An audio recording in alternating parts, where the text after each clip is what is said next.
Hi friends, अगर आप हमारे वीडियो को सबसे पहले देखना चाहते हैं तो अभी हमारे चैनल को सब्सक्राइब करें और बेल आइकन दबाएं। 2014 में मोदी लहर बनाने वाले अंबानी ने कांग्रेस का किया प्रचार। ये सत्ता परिवर्तन की आहट है। रिलायंस के चेयरमैन मुकेश अंबानी हाल ही में कांग्रेस नेता और दक्षिण मुंबई से पार्टी के उम्मीदवार मिलिंद सिंह के लिए बड़ा समर्थन बटोरते दिखाई दे रहे हैं।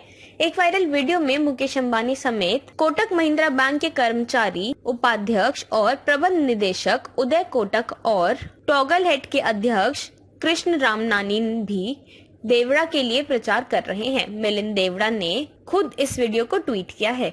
वीडियो में मुकेश अंबानी ने कहा कि मिलिंद को सामाजिक, आर्थिक और सांस्कृतिक इकोसिस्टम की अच्छी समझ है। वो साउथ मुंबई के लिए सही व्यक्ति है।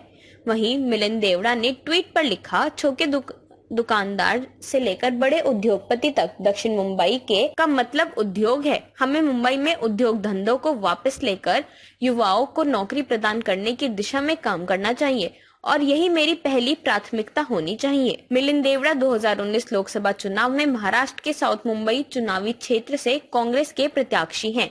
उन्होंने कहा कि उन्हें पता है कि ये वीडियो लोगों को ध्यान आकर्षित करेगी क्योंकि मुकेश अंबानी और उदय कोटक का चेहरा है, पर मुझे गर्व है कि पान वाला भी मेरा समर्थन कर रहा है।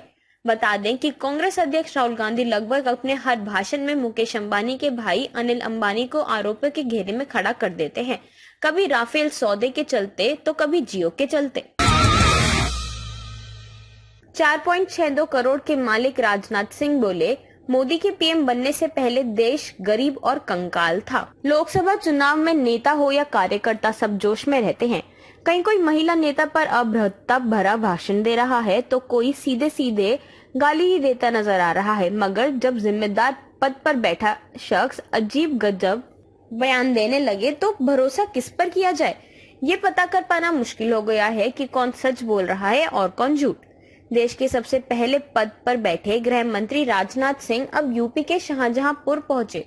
वहां उन्होंने जनसभा में कुछ ऐसा कह दिया जिस पर यकीन करना उतना ही मुश्किल है जितना मुश्किल आजकल के दौर में नेताओं का ईमानदार होना। राजनाथ ने जनसभा में कहा कि जो भारत 5 साल पहले गरीब और कंगाल था, अब भारत कहाँ है, ये आप सब जानते हैं। क्या मोदी का यही गुनाह है? इस मौके पर उन्होंने बालाकोट में हुई एयर स्ट्राइक का जिक्र किया और चुनाव आयोग को नसीहत को भी दरकिनार कर दिया। हैरान करने वाली बात यह है कि जो राजनाथ सिंह देश को 5 साल पहले गरीब और कंगाल बता रहे हैं, उनकी खुद की संपत्ति सरकार के आने के बाद बढ़ गई है। साल 2014 में राजनाथ के पास जहां उनकी कुल घोषित संपत्ति 2.51 करोड़ थी, जो 5 साल में बढ़कर 4.6 करोड़ हो गई है। वहीं अचल संपत्ति की बात की जाए तो वो 1.90 करोड़ से बढ़कर 2.97 करोड़ हो गई है, जिसमें विपुल खंड स्थित मकान और चंदौली में पैतृक जमीन तब भी जुड़ी थी, अब भी जुड़ी है। जबकि पत्नी के पास रहे 40 लाख रुपए अब 53 लाख हो चुके हैं। अब अगर व्यक्तिगत तौर पर राजनाथ सिंह के पास 5 साल पहले इतनी संपत्ति थी तो ऐसे में देश के गरीबों की हितैषी बताने का दावा खोखला ही नजर आता है। राजनाथ सिंह गृह मंत्री हैं, उन्हें पता होना चाहिए ताकि गरीब होने के कारण कई हो सकते हैं, जिसमें सबसे पहले शिक्षा है, जिसकी लगातार कटौती होती रही है, बजट और अब ऐसा भाषण कि नरेंद्र मोदी के प्रधानमंत्री बनने से पहले देश गरीब था, ये कहना भी सिर्फ एक जुमला है।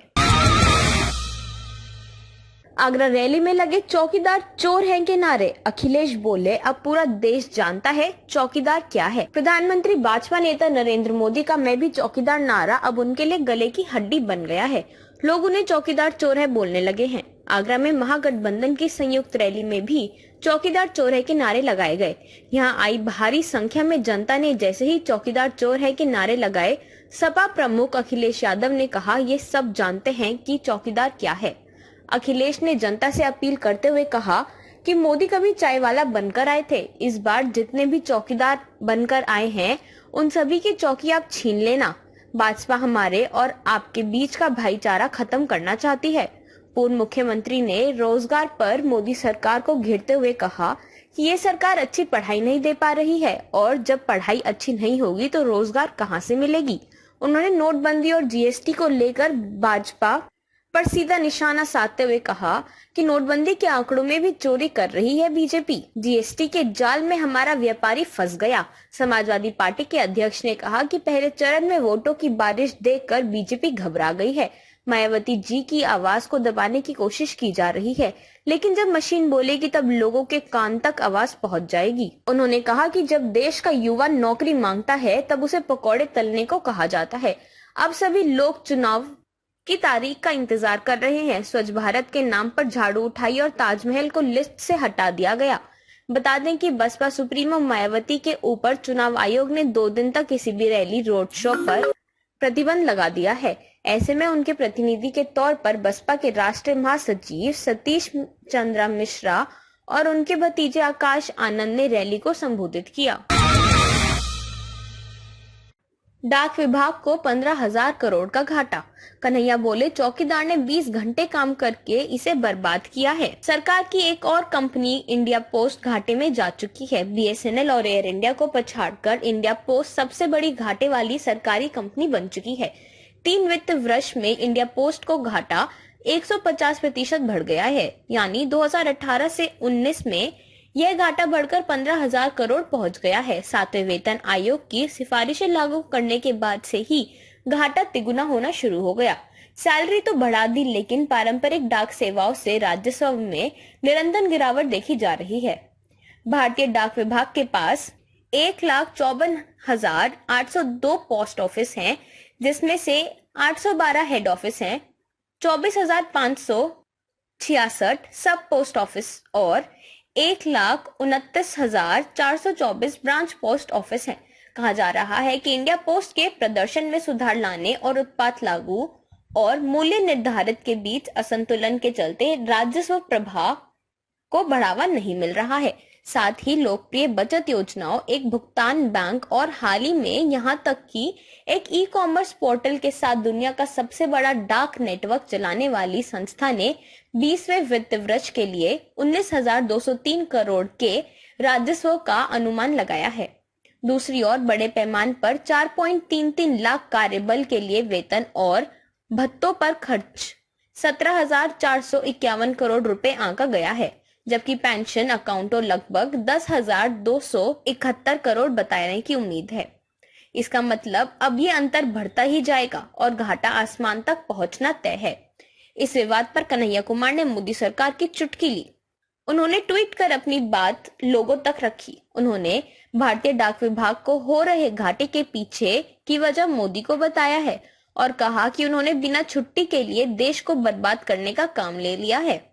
कन्हैया ने ट्वीट में लिखा, एयर इंडिया, बीएसएनएल, एचएलएल के बाद अब भारतीय डाक विभाग की भी हालत खराब हो गई है और उसे 15,000 करोड़ का घाटा हुआ है। देश यूं ही बर्बाद नहीं हो रहा। चौकीदार साहब ने इसके लिए हर दिन 20 घंटे काम किया है, वह भी कोई बिना छुट्टी लिए। अगर मोदी सरकार चाहती तो इंडिया पोस्ट को फायदा पहुंच सकता था अगर वह डिजिटल पेमेंट की कमान इस विभाग के हाथों सौंप देती, लेकिन फायदा पहुंचा पेटीएम को। याद करिए, जियो पेटीएम बैंक ने अप्रैल 2018 में अपना परिचालन शुरू किया और यह रिलायंस जियो और भारतीय स्टेट बैंक के बीच पार्टनरशिप है। साझेदारी के माध्यम से एसबीआई रिलायंस जियो के दूरसंचार नेटवर्क का लाभ उठाएगा और रिलायंस की सीबीआई के व्यापक ग्राहक आधार पर पहुंच जाएगी। यदि ये पार्टनरशिप इंडिया पोस्ट के पोस्ट पेमेंट बैंक के साथ करवा देते तो इस नए पेटीएम बैंक को लाखों कस्टमर एक साथ मिल जाते और कर्मचारियों को भी मिलता। ग्रामीण क्षेत्रों में इंडिया पोस्ट को फायदा हो जाता। पाक मसूद अजहर को आतंकी नहीं मानता और भारत प्रज्ञा ठाकुर को नहीं मानता, हिसाब बराबर। बीजेपी ने भोपाल लोकसभा सीट से मालेगांव बम धमाकों की मुख्य आरोपी साध्वी प्रज्ञा ठाकुर को अपना उम्मीदवार बनाया है। साध्वी प्रज्ञा को टिकट दिए जाने पर विपक्षी दल के नेताओं से लेकर कई पत्रकार सवाल उठा रहे हैं। इन सभी का सवाल ये है कि भारत की एक राष्ट्रीय पार्टी कैसे एक आतंकवाद की आरोपी को चुनावी मैदान में उतार सकती है। ये सवाल इसलिए भी है क्योंकि साध्वी प्रज्ञा मालेगांव ब्लास्ट के केस में अभी भी आरोपी है। वह वर्तमान में मुकदमे का सामना कर रही हैं।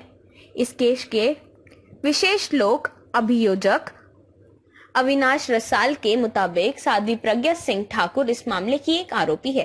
हालांकि बीजेपी उन्हें आतंकी नहीं मानता। खुद प्रधानमंत्री नरेंद्र मोदी यह बात कह चुके हैं कि हिंदू आतंकवाद नाम की कोई चीज नहीं है।